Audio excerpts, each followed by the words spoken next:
So another really interesting case of hygroscopic damp causing rising damp-like symptoms.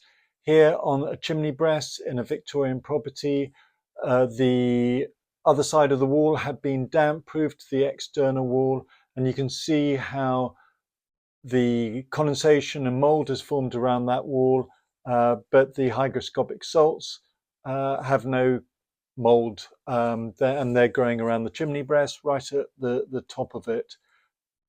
So this one, unlike the previous one, this one is a tenanted property, and you'll find that tenanted properties tend to have much higher levels of relative humidity, especially if there's insufficient ventilation. So a big focus on ventilation and monitoring. So just to say that you've got hygroscopic salts, which are on the chimney breast. They come from the burning of coal, typically, and they're released and infused into the bricks. The most common one is calcium nitrate, and it has a specific relative humidity of about 50% in the sort of region of, well, probably about 10 to 25 degrees centigrade, which means that at normal levels of humidity you can see it, and it's actually it's easier to see it on camera than. And you'll see a lot of the reports that I do in summertime have hygroscopic salts because the dampness that doesn't clear up during the summertime. So it's the sort of thing I get called out for in the summertime. A lot of people mistake it for rising damp, but it's not rising damp. It comes from salts. So that's when they used to have a fire in here, basically. Historically, yes. Oh, right. But it's ingrained in the brick almost. Exactly, and it tends to be released either by an event, a flooding or something, but probably not in this case. Condensation can do it, but often replacing the plaster. So this may have been replastered at some stage. Yeah, it has a couple of times, yeah. And that causes it to be released. The cheapest, easiest, and most effective way of dealing with it is to put an oil-based primer across it. I ideally do the whole section of wall. Yeah. Zinza cover stain is the most effective one. And then repaint over that. Yeah, 2 coats of it, repaint over it, and then you won't know it's there. It's not a source of water. Okay, and that's the same thing for that's the same and thing down here and all these weird little marks, because those sort of patches are on the Okay, it's different on that wall. That's coming from condensation. Right. You know that because you've got mold there as well, and mold is inhibited by hygroscopic salts. That's why you never get mold when there's rising damp, because rising damp also contains hygroscopic salts. Right, and that comes from the kitchen. So the difference between these two spaces is this is internal and is going to be subject to normal levels of temperature, whereas this is external and is going to be cold, and it's the condensation that's going to be forming there. Just because we're talking about this chimney breast, what I have suggested to Alice is potentially, if this chimney is still connected to outside, opening that up is maybe not a bad move, is it? I wouldn't, and it's not dealing with the problem, because the problem's in the bricks and the plaster. That then move moisture from the whole room, would it not? Well, yes, but mechanical ventilation is both more effective and much cheaper. And you'll find that tenants will just stuff it with paper bags, and you'll get the worst of both worlds. You won't get the airflow, and you'll get the heat loss. And I wouldn't do that. You want to have the ventilation. You don't want to have encourage tenants to dry clothes internally. Yeah, I know that. He just took that today. They've actually been good, these guys. I've got a heated clothes dryer. Even worse. Heated clothes dryer is the fastest way of moving dampness from wet clothes to cold walls. We bought one with a cover though. Yeah, it's got. Does that not help? Well, water's still going to come out. So what's the best way of drying them though? Dehumidifier. Well, outside. I've got a dehumidifier. But 20 litre plus capacity dehumidifier, and make it a requirement put it into the tenancy agreement that when you have the extractor fan here, that it's always used. that I would have a continuous flow extractor fan in the bathroom. I'll explain more about that in the recommendations. And I would monitor the relative humidity. So the data loggers I've got you to get are the sort of less expensive ones, but they're Bluetooth, so you can get Wi-Fi connected ones, and you can see what's actually happening. Yeah. So do you have on the dry and close thing, because it is an issue, isn't it, in these sorts of small flats? Could you almost, I suppose you could write into your contract, you've got to use a tumble dryer up to it. Yeah, absolutely. Some of the tumble dryers, have you got a condensing dryer? It's a washer dryer. I don't think it's. Yeah, it does. It condenses. Okay. Yeah, it will be a condensing one.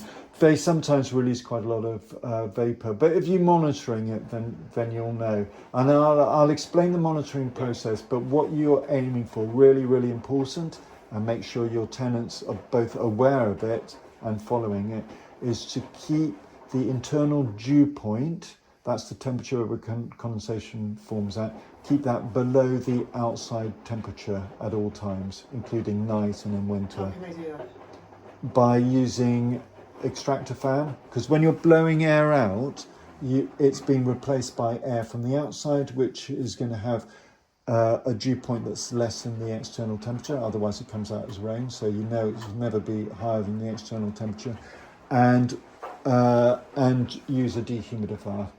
And you know, I do it with my place, you know, and I dry clothes internally, and it's always below the external temperature, or if it is ever above, it's only for brief periods of time, but the aim is to have it below, and then that's a sign of a well ventilated, properly ventilated, dehumidified property. So just for my benefit, sorry, because I'm not as technical as you two with this, just to keep on the thing. But I know we're talking about ventilation and all that with this, but like, would this wall be with paint? Would it be a good idea to paint this wall or the whole room with that Zinsen whatever paint as well? Because the patchiness up here and around there, is that part and parcel of the same issue as this, or? So you had mould down there, and you had condensation, and bubbling paint. The bubbling paint, the bubbling paint, the blistering paint, yeah, is calcium sulfate salts, which is a key ingredient of plaster mortar. It's used to be known as gypsum. Gypsum is the common name for plaster. So aside from all the ventilation-y things, the fix for this wall would the paint, doing it over in that paint, would that help? The primary solution is bringing the vapor down so that the dew point is less than the outside. So that's number one. Yeah. Anything else is decorative. It's up to you whether you do that. You don't actually need to, in my opinion. It doesn't really show in this room. The only one that you'd say is there, but you know, but if you want to repaint the room, then that's fine as well. So the dampness is starting just around where the damp proofing treatment. And the reason why is because the vapor is absorbed into the absorbent plaster and gets trapped in behind the damp proofers plaster. Now sometimes I come across a ridge of calcium sulfate salts that have blistered along there because of the interface, because you get it collecting. Yeah. And it carries on being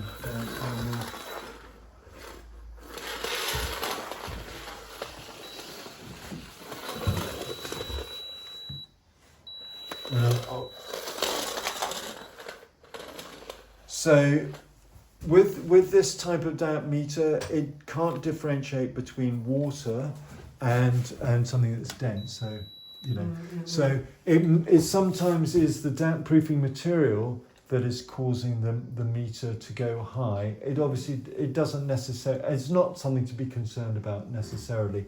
But what you want to be concerned about is an area of wall that's absorbent, and if it's a high damp meter reading there, if that makes sense. Just to explain two things. One is that these damp meters, Dr. Meter, this particular brand, but there are plenty of others around, they use density, and we can see in the hygroscopic salts it's dense, whereas below it isn't. The other thing I talk about is damp proofing treatment, and damp proofing treatment they typically replace internal plaster, and it reduces the natural absorption of moisture. It's not good to replace it, but once it's been replaced, then just live with it and make sure you keep the humidity down. So here are some thermal images, and you can see that this is summertime, so you can't see as much, but note that radiators, when they're not in use, cause heat loss, particularly when they're going into the subfloor void. In this case, we're seeing the corner of the front of the building where there was some mould, and that's because of the heat loss, and apparently there's a hole there as well that will increase the loss in temperature. But the issue is always vapour, and if you keep it below the dew point, then you won't have a problem going forward. And obviously you have to help your tenants do that, and monitor internal humidity. So in all, there are two issues: is condensation and mould from excess vapour, and the hygroscopic salts.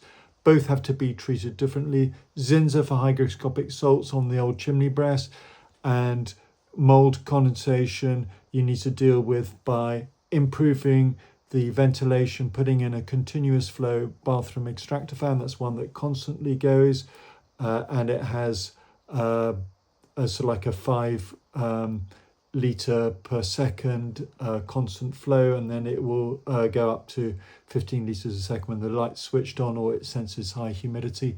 Put in a kitchen extractor fan and provide sufficient dehumidification and a condenser dryer for the dryer. But I think you've already got that. And monitor it, monitor. Use one of those Wi-Fi data loggers that I recommended, and encourage the tenants to be involved with it.